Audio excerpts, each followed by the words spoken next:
Bareskrim Polri mengungkap kasus pencucian uang dengan perdagangan impor pakaian bekas beromset 1,3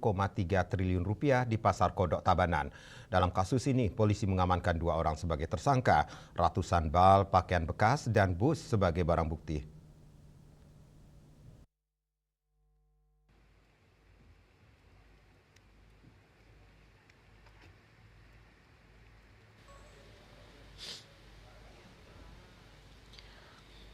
Pengungkapan kasus tindak pidana pencucian uang dengan tindak pidana perdagangan berupa impor barang yang dilarang dalam bentuk pakaian bekas pakai atau yang tidak dalam keadaan baru ini berawal dari kegiatan Satgas Importasi Ilegal. Ini adalah aksi nyata pelaksanaan arahan dan kebijakan program prioritas Presiden RI mengenai penguatan penerimaan negara yang ditargetkan melalui pengawasan ketat terhadap impor. Tujuannya adalah menciptakan iklim usaha yang sehat dan meningkatkan pendapatan negara sekaligus melindungi masyarakat dari barang-barang berbahaya dan ilegal, karena dari hasil uji laboratorium pakaian bekas tersebut mengandung bakteri. Dirtipideksus Bareskrim Polri Brigjen Pol Adi Safri Simanjuntak menyampaikan, dalam operasi yang dilakukan Satgas Importasi Ilegal di Tipideksus Bareskrim Polri selama 2 bulan terakhir, pihaknya telah berhasil memetakan jaringan internasional penyelundupan pakaian bekas yang terdiri dari klaster kelompok penjual yang ada di luar negeri,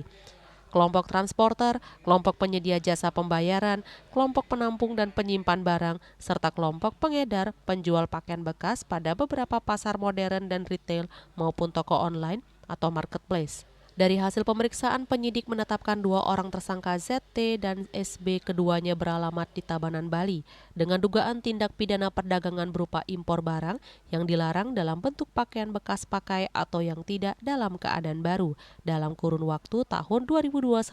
sampai dengan 2025. Tersangka dengan cara melakukan pemesanan barang kepada WNA Korea dengan inisial KDS dan KIM untuk kemudian dikirimkan ke Indonesia melalui Malaysia dengan tujuan akhir gudang milik tersangka ZT dan SB yang berlokasi di Bali. Negara asing dalam hal ini warga negara Korea Selatan dengan inisial KDS dan KIM untuk kemudian setelah transaksi dilakukan oleh warga negara asing ini kemudian melakukan pengiriman barang ataupun pakaian bekas ini dari Korea Selatan mengirimkan ke Indonesia melalui Pokleng, Malaysia dengan tujuan akhir yaitu gudang milik tersangka ZT dan SB yang berlokasi di Tabanan, Bali. Yang kemudian barang pakaian bekas pakai ataupun yang tidak dalam keadaan baru tersebut dijual ke para pedagang yang berada di Bali maupun wilayah lainnya di Indonesia. Dalam hal ini adalah di Jawa Barat maupun Surabaya. Modus operandi kedua tersangka ZT dan SB adalah dengan cara melakukan pemesanan barang dari luar negeri melalui penghubung yang berwarga negara asing dengan cara pembayarannya melalui beberapa rekening tersangka, termasuk rekening atas nama orang lain dan melalui jasa remintansi. Kemudian barang pesanan dengan kategori dilarang impor tersebut dimasukkan melalui jasa transportir ekspedisi laut yang beroperasi dari Malaysia untuk kemudian dimasukkan ke dalam daerah pabean Indonesia. Selanjutnya dilakukan pengiriman sampai ke tujuan melalui jasa transportir ekspedisi darat di wilayah Indonesia sampai gudang penyimpanan di Bali. Untuk menyamarkan keuntungan dari penjualan barang ilegal tersebut, hasilnya digunakan untuk memperbesar usaha PT Kim yang bergerak di bidang transportasi bus dan toko pakaian milik tersangka ZT. Tersangka melakukan pencucian uang dengan menyamarkan beberapa transaksi menggunakan rekening atas nama orang lain, sehingga keuntungan dari penjualan barang ilegal tersebut bercampur dan seolah-olah berasal dari hasil usaha PT Kim dan dari toko pakaian tersebut. Barang bukti yang disita penyidik berupa uang dalam rekening dan aset tersangka ZT dan SB yakni 698 bal pakaian bekas dengan nilai aset 3 miliar rupiah.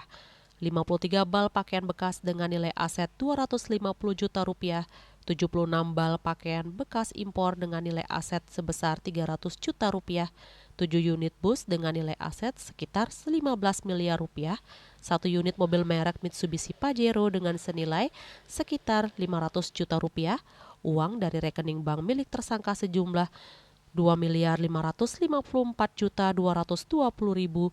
1 unit mobil Toyota Rise, disita pula beberapa dokumen Bill of Landing dari Korea ke Port Klang, Malaysia, dokumen surat jalan pengiriman Balpres ke Bali, dokumen pembukuan gudang milik ZT dan SB di Bali, serta dokumen pembayaran pembelian bus milik ZT, yang total asetnya mencapai 22 miliar rupiah. Para tersangka diduga melanggar pasal 111 Junto, pasal 47 ayat 1, dan atau pasal 112